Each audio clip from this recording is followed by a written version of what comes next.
Welcome again to another edition of Scherable, Back Porch Edition, Thursday night. Thank you for listening. I am cautiously optimistic about this bipartisan $908 billion COVID relief proposal.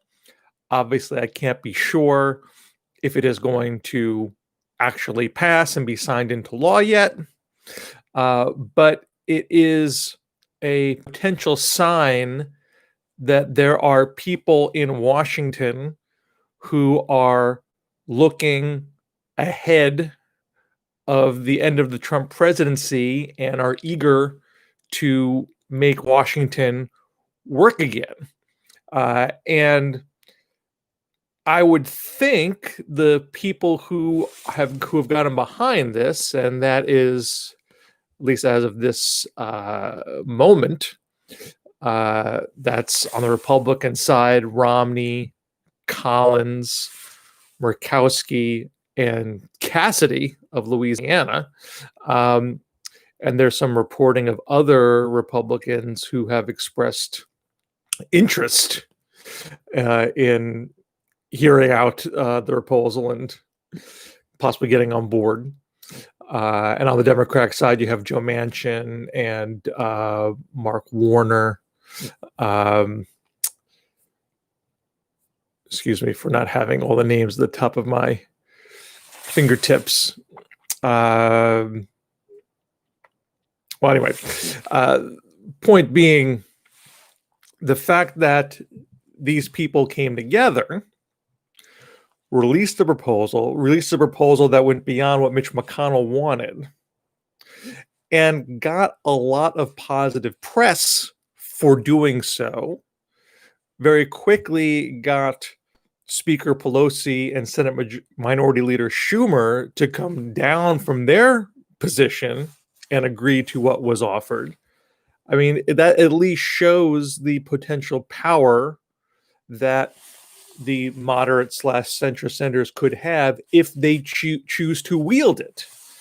You know, what is depressing is that the folks who were around at the front end of the Trump presidency, Susan Collins and Murkowski in particular, obviously Cassidy could have been a player too, if they tried to do more of this, Gang of Six type stuff, it would have been a very different Trump presidency. It might have been a very different Supreme Court if they were willing to flex their muscles, drum up interest around what they were doing, and threaten to withhold their votes unless other senators came their way. That didn't happen. I'm not saying the fact that they did what they did this week wipes their slates clean and they become sainthood senators from this point forward. But it should teach them that if they want to wield power, if they want to make the Senate a more moderate, a more productively moderate place, this is what you do. You bring people together, you punch above your weight, you make a case to the public that you're occupying the reasonable middle, and that pulls people in your direction. The only way now, what we don't know at this juncture is if they have done that successfully enough to put pressure on Mitch McConnell to take their plan and put it on the floor. Because if it is just the six of them, and you have 46, 47 Republican senators who don't want to play ball, and most importantly, you have a Senate Majority Leader who doesn't want to play ball, then that doesn't matter, and the bill doesn't become voted on, let alone become law. And of course, Trump's a wild card here too. We don't know what he would be willing to sign.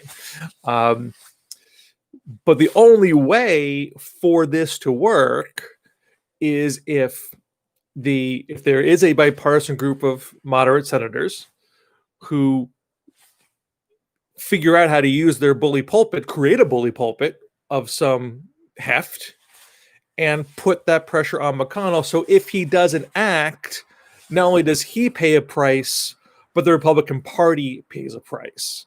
And that doesn't serve Mitch McConnell's interest or the GOP's interest. The calculation that McConnell had in the Obama presidency was, if we try to block as much of Obama's agenda as possible, that will serve our party's interest.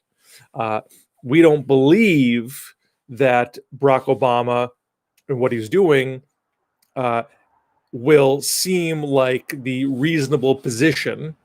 And even if it does seem that way in the short run, if we can deny him victories and make him look ineffectual, that helps Republicans in the long run.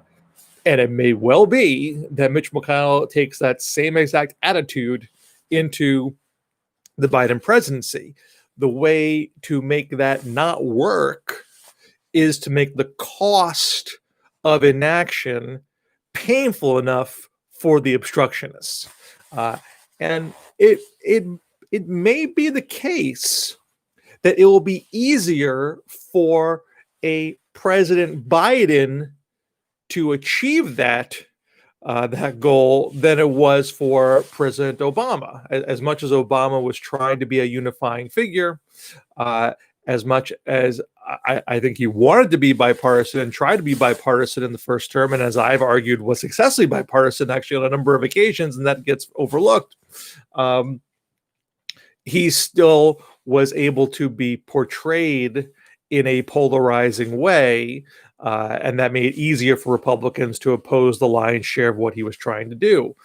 Biden has spent a lot more time, and not just in this one campaign, but over the course of his career, to suggest he is a person of moderate temperament, and perhaps would have an easier time staking out that ground as president and making it harder for Republicans to oppose him uniformly.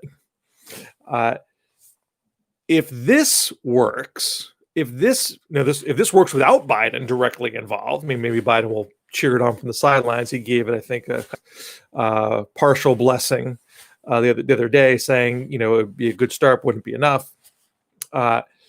Think of what that kind of senatorial maneuvering would do with help from the actual president, using an expanded bully pulpit to argue to the country, this is the reasonable middle. If you don't oppose this, you're hurting America. Not good for you politically, therefore to hurt America. Now, we don't even know who's going to control the Senate. We don't know if McConnell will control the floor come January, depending on the Georgia runoffs.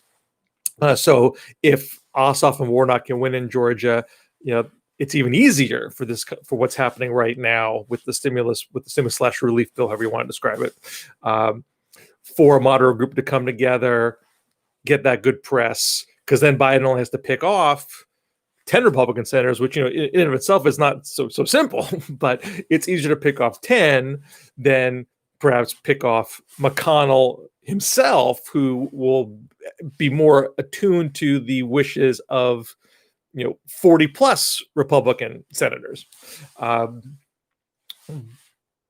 Would McConnell possibly be more conciliatory to Biden relative to his posture with Obama? Some of Biden's body language suggests he knows full well what a tough nut McConnell is to crack. Certainly, Biden, more than any other Democrat, has actually negotiated directly with McConnell, so he knows of what he speaks. You don't see Biden sounding overly optimistic about what he could accomplish with McConnell in charge, and maybe that's in part because he doesn't want to do anything that's going to hurt Ossoff and Warnock's chances in the runoff. But I was struck by McConnell's tribute to Lamar Alexander this week. I mean, some people made comment about how tearful it was, and so it's always a little striking to see Mitch McConnell express emotion of any sort. But he had a comment in the tribute where he said, Lamar's career has also confirmed that conservative governance is not a contradiction in terms. There are genuine public goods.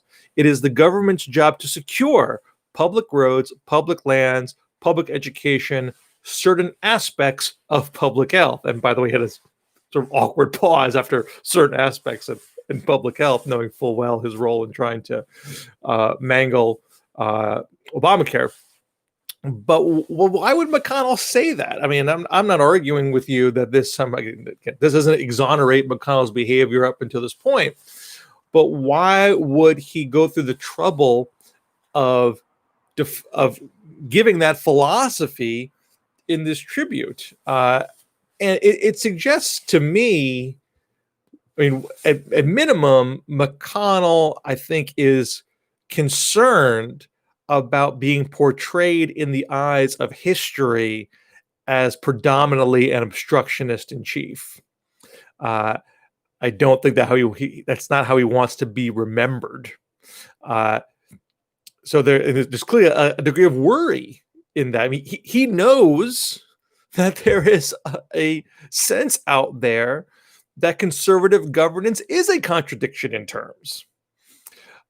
So he may have, I still think he's going to be miserly in his dealings with Joe Biden. I don't think he's going to say, hey, I'm open for business. Let's see what 20 bills we can get through today.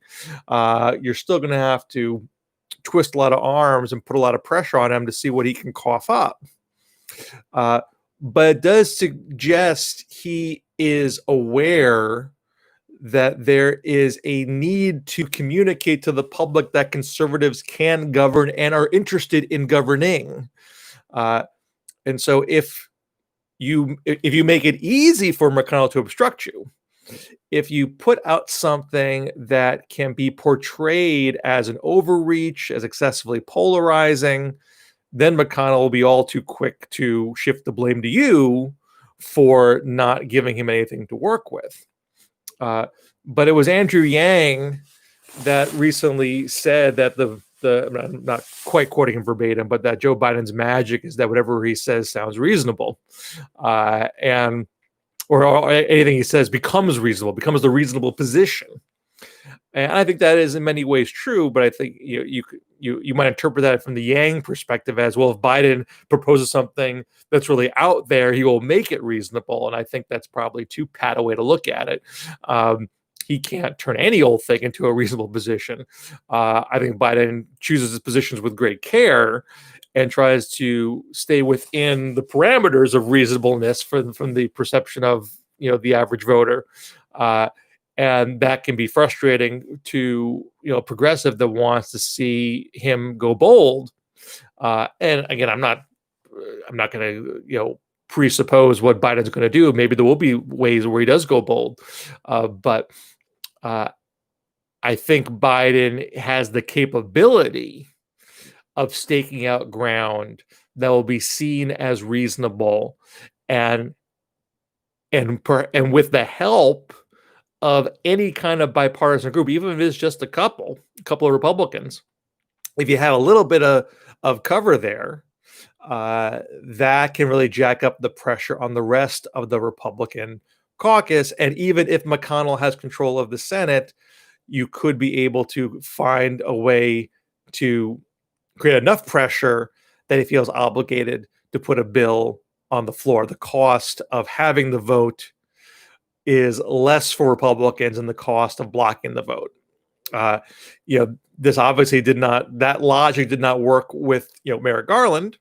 And I think it can be hard for a judicial nomination to be something that the average voter cares a ton about, that judges have, as we have seen, been saying that the bases care a lot about, not the average voter so much. Here you have a situation where we're in the middle of a pandemic and an economic crisis that really speaks to a very wide swath of voters beyond just ideological basis. So you have perhaps the ingredients of an issue where it's a little easier to get that bipartisan cooperation because the matter is so urgent, and that might not be the case for a number of other issues. That that's the challenge for Biden. That's the challenge for other Republicans who want to occupy that middle, who want to be active legislators and not just throw rocks all the time. Can you develop that sense of urgency and intensity around an issue like climate, around an issue like immigration, issue like infrastructure investment? Those are the kinds of things where I think Biden wants to make a mark. And there are corporate interests that care about those things. There are corporate interests that want immigration reform. There are corporate interests that want a set of rules on climate so they can make long-term plans. There are even fossil fuel companies that want that. Obviously, they'll have great differences on what they want those rules to be, but there are folks who have, even on the oil company front, come out for carbon tax in principle. The details, of course, to be negotiated.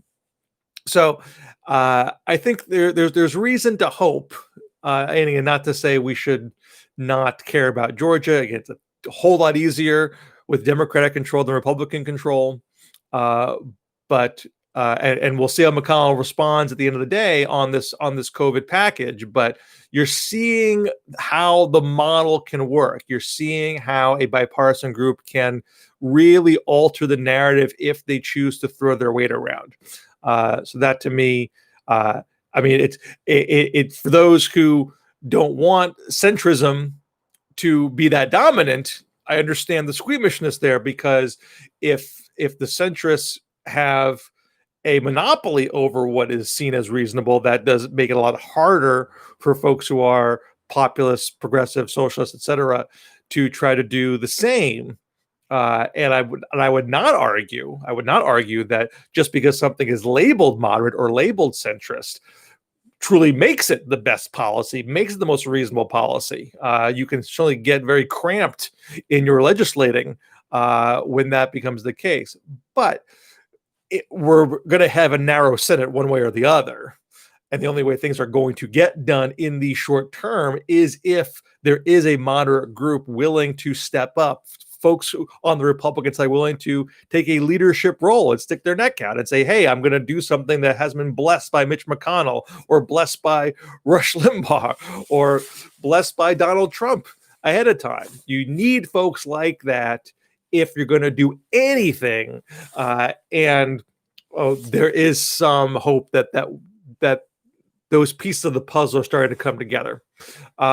So thank you for listening. If you haven't heard already, my new history podcast, When America Worked, is now live with this debut episode about Edward Stettinius and the creation of the UN. Check that out at Scherable.com/When America Worked. If you want to support these YouTubes and the podcast, go to Patreon.com/Bill Scher. Subscribe to this YouTube channel. Subscribe to the When America Worked podcast. Rate the podcast. Review the podcast. Share with a friend. And I'll see you soon. Take care.